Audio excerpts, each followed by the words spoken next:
AI-171 crash full story and shocking RAT evidence.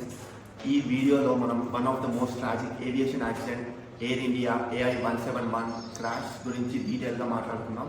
యాక్సిడెంట్లో ఒక బ్రతికిన వ్యక్తి గురించి, బ్లాక్ బాక్స్ అంటే ఏంటో, మేడే కాల్ గురించి, ఎస్పెషల్లీ షాకింగ్ ర్యాట్ అంటే ఏంటో వాటి గురించి తెలుసుకుందాం. June 12, 2025 AI-171 flight Boeing 787 Dreamliner Ahmedabad నుంచి లండన్ గాత్విక్కి వెళ్ళే ప్లాన్తో టేక్ ఆఫ్ అయింది. బట్ టేక్ ఆఫ్కి 30 సెకండ్స్లోనే మేఘాని నగర్లో క్రాష్ అయింది. సో టోటల్గా 242 people were on board, 230 passengers and 12 crew members. టోటల్గా 241 people who were on board చనిపోయారు. ఒక రెగ్యులర్ ఫ్లైట్, ఒక నార్మల్ డే, బట్ ఒక చిన్న టెక్నికల్ గ్లిచ్ వల్ల ఇంత పెద్ద డిజాస్టర్ అనేది జరిగింది. మిరాక్యులస్లీ ఒక వ్యక్తి మాత్రమే సర్వైవ్ అయ్యాడు. అతని పేరు విశ్వాస్ కుమార్. అతని సీట్ నెంబర్ వచ్చేసి 11A. ఎమర్జెన్సీ ఎగ్జిట్ పక్కన ఉన్న సీట్ అతనిది. అతను ఏం చెప్పాడంటే అతని కళ్ళ ముందే అంతా జరిగిపోతుంది, చచ్చిపోతానేమో అని అతనికి భయం వేసి సీట్ బెల్ట్ ఓపెన్ చేసుకొని మరి ఎగ్జిట్ డోర్ బయటికి దూకేశాడు. అతను చెప్తుంటే ఐ వాజ్ లైక్ షివరింగ్. అలా సడన్ గా జరిగితే అసలు పరిస్థితి ఎలా ఉంటుందో ఒకసారి మీరే ఆలోచించండి. ఇందులో ఎమర్జెన్సీ ఎగ్జిట్ అంటే escape path, mayday call. The captain Sumit Sabharwal గారు టేక్ ఆఫ్ చేసిన జస్ట్ 1 minute కంట్రోల్ టవర్కి ఎమర్జెన్సీ సిగ్నల్ ఇచ్చారు.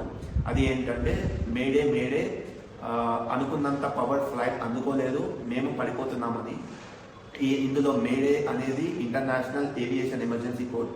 ఇది వినగానే ఏవియేషన్ కమ్యూనిటీలో భయం స్టార్ట్ అయింది, థ్రస్ట్ అందుకోలేదని. సో థ్రస్ట్ లాస్ అంటే ఇంజన్ పవర్ లేకపోవడం, సరైన థ్రస్ట్ లేకపోతే ప్లేన్ లిఫ్ట్ అవ్వలేదు. అందుకనే ఈ మేజర్ ట్రాఫిక్ యాక్సిడెంట్ అయ్యింది. ప్లేన్ క్రాష్ అయిన ఆల్టిట్యూడ్ అరౌండ్ 650 feet. అక్కడ నుంచి డీసెంట్ సడన్ గా స్టార్ట్ అయింది. సో డీసెంట్ అంటే ప్లేన్ కిందకి వెళ్తోంది వితౌట్ ఎనీ కంట్రోల్స్ అని. సో ల్యాండింగ్ గేర్ కూడా ఓపెన్లో ఉంది, అంటే పైలట్ ల్యాండింగ్ ట్రై చేస్తున్నారు, బట్ నో యూజ్, ప్లేన్ కంట్రోల్లోకి రావట్లేదు అండ్ గాట్ క్రాష్ అయిన place బీజే medical college hostel. So students and స్టాఫ్కి చాలా మేజర్ ఇంజరీస్ అయ్యాయి, చాలామంది చనిపోయారు. ఇంకా బిల్డింగ్కి మేజర్ డ్యామేజ్ అయింది, 60కి పైగా ఇంజూర్ అయ్యారు. అండ్ ఒక క్యాంటీన్ వర్కర్, ఇంకా మదర్ అండ్ డాటర్ మిస్సింగ్. ప్రతి మెడికల్ కాలేజ్ స్టూడెంట్స్ వీళ్ళు మన ఫ్యూచర్ డాక్టర్స్, వాళ్ళు ఫ్యూచర్లో లైఫ్ సేవ్ చేయాల్సిన వాళ్ళు. వాళ్ళకి ఇలా అవ్వడం నిజంగా బాధాకరం.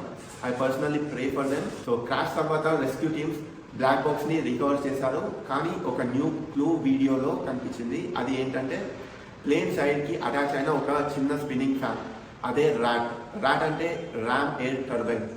మీరు ఇది వీడియోలో చూడొచ్చు. ర్యాట్ ఇది ఎమర్జెన్సీలో యాక్టివేట్ అయ్యే మినీ ఫ్యాన్ లైక్ టర్బైన్. దీనిని హైడ్రాలిక్ పవర్ సప్లై కోసం వాడతారు అండ్ ఎలక్ట్రికల్ సిస్టమ్స్కి కూడా వాడతారు. ఇది ట్రిగర్ అవ్వడానికి 3 main reasons. Dual engine failure అంటే 2 ఇంజన్స్ ఫెయిల్ అయినా ఉండాలి. సో ఎలక్ట్రికల్ సిస్టమ్ క్రాష్ అంటే ఏరోప్లేన్కి ఎలక్ట్రికల్ పవర్ సప్లై అవ్వకపోవడం, అన్ని ఎలక్ట్రిసిటీ పైన రన్ అయ్యే పరికరాలు పనిచేయడం లేదా అని అర్థం. ఇంకా 3వ రీజన్ వచ్చేసి హైడ్రాలిక్ సిస్టమ్ లాస్ అంటే ఇది ఈ క్రాష్లో మరొక సీరియస్ క్లూ. హైడ్రాలిక్ అంటే ల్యాండింగ్ గేర్, బ్రేక్స్, ఫ్లాప్స్ ఇవన్నీ కంట్రోల్ చేసే ఒక మెయిన్ సిస్టమ్. సో ఈ మెయిన్ సిస్టమ్ పనిచేయకపోతే ఏరోప్లేన్ పనిచేయడం ఆపేస్తుంది. ప్లేన్లో పవర్ లేకపోయినా ఎమర్జెన్సీ హైడ్రాలిక్స్ యూజ్ చేయాలి. కానీ ఇప్పుడు ర్యాట్ డిప్లాయ్ అయ్యింది అంటే నార్మల్ హైడ్రాలిక్స్ ఫెయిల్ అయిపోయాయి, అంటే బ్యాకప్ ఆల్రెడీ యాక్టివేట్ అయ్యిందని ఇండికేషన్. హైడ్రాలిక్ సిస్టమ్ ఫెయిల్యూర్స్ అంటే చాలా సీరియస్, ఎందుకంటే అది అఫెక్ట్ చేసేవి మెయిన్గా ప్లేన్ డైరెక్షన్, ఇంకా ప్లేన్ స్పీడ్ని కూడా అఫెక్ట్ చేస్తుంది, ఇంకా ల్యాండింగ్ గేర్స్ని కూడా ఇది అఫెక్ట్ చేస్తుంది. సో హైడ్రాలిక్ సిస్టమ్ ఫెయిల్ అయింది అంటే పైలట్కి ప్లేన్ని కంట్రోల్ చేయడం చాలా కష్టం. దానికోసమే ఈ ర్యాట్ని ఎమర్జెన్సీలో యూజ్ చేస్తారు. సో ఇందులో major clue rat audio evidence. Aviators చేసిన ర్యాట్ థియరీని విశ్వాస్ స్టేట్మెంట్స్ కూడా సపోర్ట్ చేశాయి. సడన్లీ లైట్స్ ఫ్లిక్కరింగ్ అవ్వడంతో భయం వేసి సీట్ బెల్ట్ ఓపెన్ చేసి బయటకి దూకేశాడు అని విశ్వాసే చెప్పారు. ప్లస్ వీడియోలో RAT rotor sound turboprop aircraft sound లాగా వచ్చింది. So Air India and DGCA already 8x34 dream లైనర్స్ని ఇన్స్పెక్ట్ చేశారు. Engines, thrust systems, flaps and landing gears కూడా వెరిఫై చేస్తున్నారు. ఇందులో ఈ ఫ్లీట్ ఇన్స్పెక్షన్ ఎందుకంటే సిమిలర్ ఎయిర్ క్రాఫ్ట్స్ని ఇన్స్పెక్ట్ చేయడం, దీనివల్ల వేరే ఎయిర్ క్రాఫ్ట్ ఫెయిల్యూర్స్ని ప్రివెంట్ చేయవచ్చు, ఇతర మేజర్ యాక్సిడెంట్స్ అవ్వకుండా ప్రివెంట్ చేయవచ్చు. నేను కూడా ఒక ఫ్రీక్వెంట్ ఫ్లయర్. ఇది చూసి నాకు అర్థం అయ్యింది ఏంటంటే even emergency power system activate అయ్యింది ఫ్లైట్లో. సో ఇది చూస్తే ఈ సిచ్యువేషన్ అనేది ఎంత సీరియస్గా ఉందో మనకి అర్థమవుతుంది. సుభాష్ గోయల్ చెప్పిన దాన్ని బట్టి కార్ యాక్సిడెంట్స్ చాలా కామన్, కానీ ఏవియేషన్లో సేఫ్టీ ప్రోటోకాల్స్ ఎక్స్ట్రీమ్లీ టైట్గా ఉంటాయి. అయినా కూడా ఈ యాక్సిడెంట్ అవ్వడం చాలా బాధాకరం. మొన్న మన పిఎం మోదీ క్రాష్ సైట్ని విజిట్ చేసి సర్వైవర్స్ని కన్సోల్ చేశారు అండ్ ఇన్వెస్టిగేషన్ని ఫాస్ట్ ట్రాక్ చేయమని ఆర్డర్స్ కూడా పాస్ చేశారు.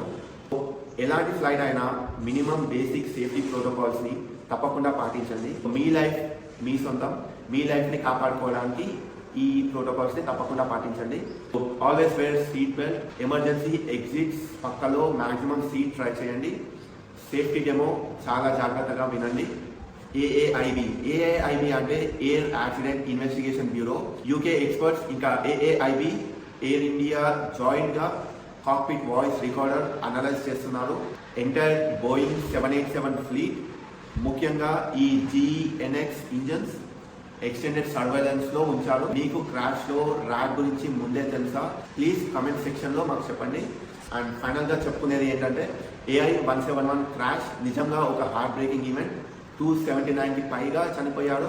బ్లాక్ బాక్స్లో క్రూస్ ఇంకా ర్యాక్ డిప్లాయ్మెంట్ ఇవన్నీ ఒక సీరియస్ ఫెయిల్యూర్కి దారితీస్తుంది. మాకు మీ సపోర్ట్ ఎంతో అవసరం. ప్లీజ్ సపోర్ట్ చేయండి. Please subscribe our channel and bell ఐకాన్ని ప్రెస్ చేయండి for new updates. I am Rohit, wishing you safe skies and smart flying decisions. Jai Hind, stay alert, stay safe.